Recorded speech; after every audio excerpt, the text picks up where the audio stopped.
Myk, CFL championship game. How you doing tonight, Myk? Yeah, I'm doing good, mate. Just Denver Broncos mug. Now he's bringing it up. No, look this at guy's Myk. the best. Where was the donkeys? Yeah, now you gave up. You wanted Sean Payton fired a couple of weeks ago. You didn't want him. This guy's too much. You were calling them the Denver Donkeys. You were mocking Sierra and Russell Wilson. Now you wear your Bronco jersey. Look at your Bronco. Yeah, the mug. Yeah. Screw the Broncos. Good to see you, Myk. Yep. We wish you were here in Las Vegas, but you never come to Vegas when we're here. What's the deal? Are you barred from Vegas? You're not allowed in Clark County?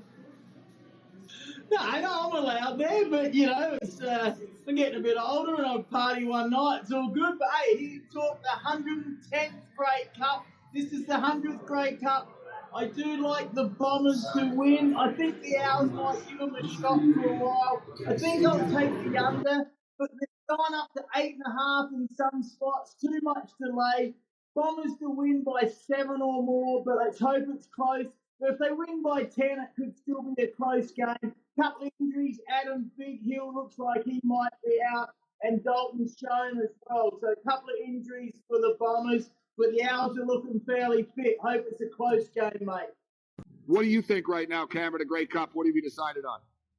I'm taking the over, definitely. I'm probably going to do a teaser with the Bombers. I really want to find an excuse to take Montreal, Gabe. I can't really make one. I think the Bombers are a better team. Montreal's hot, but now, you know, the run might have, you talked about it. It's kind of like, it feels kind of like the Arizona Diamondbacks. I want to back them. I like Steinbeck. I really like this team, Gabe, but Winnipeg, I do have one thing to say though, and Myk could attest to this, the reports. Winnipeg's receivers, Schoen's got a foot problem, Bailey's got a leg problem, and another, Gabe, Dembski's got a foot problem. They have 3 receivers that are a little, I'm not saying. It's a lot of foot problems, Dr. Scholes. Yeah, you're right, Retzi. My wife calls me swamp foot. But anyway, 2 feet and a leg with Bailey. And I'll tell you, man, that's an interesting thing right there. They got a lot of great receivers on Winnipeg, but 3 of them got hurt in the previous game. So something to think about. All right, Myk. So you think the Bombers, even, but you know what? Brady Oliveira has been the one that's carrying this football team.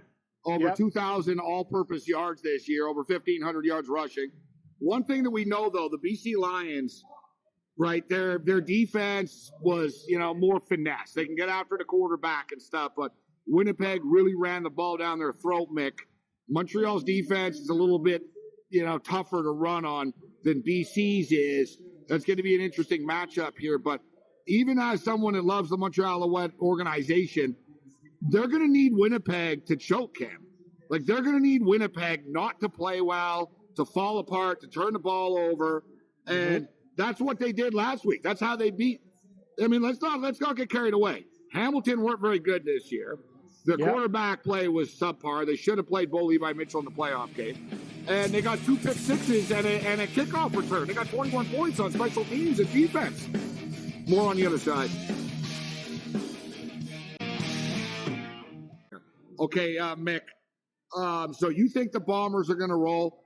As as I was saying, if Winnipeg didn't lose the game last year to Toronto, maybe I'd think, maybe Montreal can catch them. But I think, Myk, that Winnipeg learned their lesson last year. They took Toronto for granted last year. They did. Let's just call it up for what it is. They, it's not, we're the best team in the league. We've won the last 2. We're going to roll up. We're going to win. They found themselves in a close game. They missed some field goals. It was a close game. Toronto wins late. That left a bad taste in their mouth. Like, they're not coming in overconfident this year. Last year, they were overconfident, Myk. That's why I have a hard time liking the Alouettes.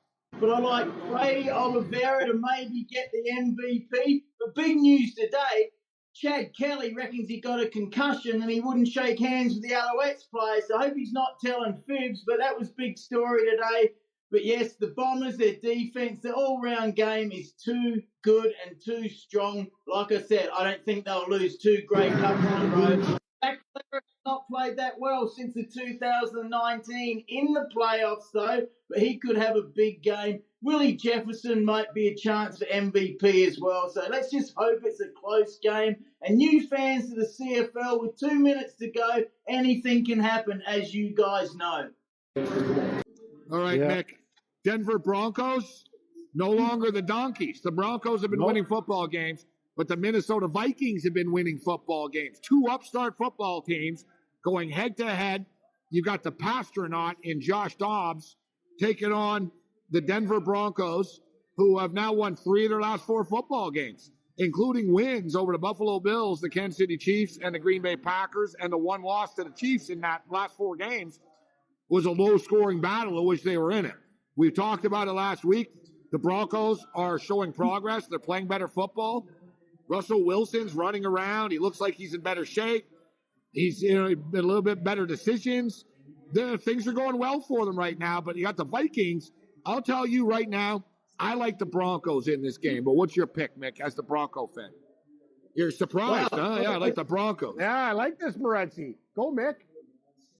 I thought you'd be sick of the Broncos, Gabe. But yes, they won 3 in a row. The Vikings have won 5 in a row. I don't mind the Vikings, but of course, at the home field of Mile High, I'll definitely take the Broncos to win. Sunday night's going to overlap a little bit with the Grey Cup, but that's the way it goes. But my other picks, I also like the Dolphins, the 49ers, the Cowboys, and the Lions, all to win and cover. So there you go. There's 4 of my picks. And I think the Jets might cover against your Bills, mate. You never know, though. Yeah, I don't really trust the Bills laying 7, I'll tell you that. I just hope they win the game. I'm with you, Morency. I'm going to tell you something, and we'll get our picks later on. I know you're going to have a plethora of picks, so stay tuned, everybody. I love Denver this week. Everybody and their mother thinks Minnesota's going to roll because they're hot. Look what Denver's done. They beat the Bills, they beat the Chiefs, and they're at home. I love that pick, buddy. It made my list. I think Denver wins this game by a touchdown, 10 points. They get it done. Peyton's turned these guys around. They're a different football team right now, and Minnesota's got to go into that environment. Denver, I like what they're doing, Gabe. They're starting to get galvanized as a team. I'm playing them this week, just like you. Yeah, and Denver returning home right now. I mean, their fan base has been through a lot of abuse over the last couple of years. So I think they do have some momentum. Listen, Minnesota have been a great story. It's amazing how Minnesota have overcome all these injuries all the time. You lose Justin Jefferson, you lose Madison, you lose Kirk Cousins, and you're still winning. You're on a 5-game win streak, but at some point it's got to come to an end. I'll tell you what. If the winner of this game is actually really in the playoff conversation. But if the Minnesota Vikings win this game, like both conferences are, I mean, the AFC is jam-packed and everyone has the same record, and the NFC is not very good. So this is actually a pretty big game. When you look at it, like people want to complain about, how come they didn't flex this one?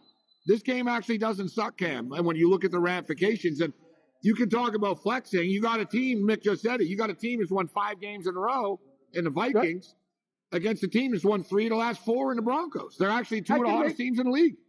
I can make an argument. This is going to be one of the better games. You have a hot team, and then you have Josh Dobbs, a 3rd-string quarterback who's basically taking a team on his back. The Hamlin story, Gabe, he's obviously comeback player of the year, but they got to have like most improved or something for Joshua Dobbs. This guy's been a 3rd and 4th string quarterback in his career, and all of a sudden this guy's leading men and doing well with all the injuries they have. And Nick's Broncos, man, they've really turned a corner. They're figuring it out. I think it's going to be a great football game. If you don't like this game, you don't like football. I think it's going to be great. All right, Mick, so what's your plan for the Grey Cup? Grey Cup party? You staying home or going out? What's your plan? We got 30 seconds, Mick.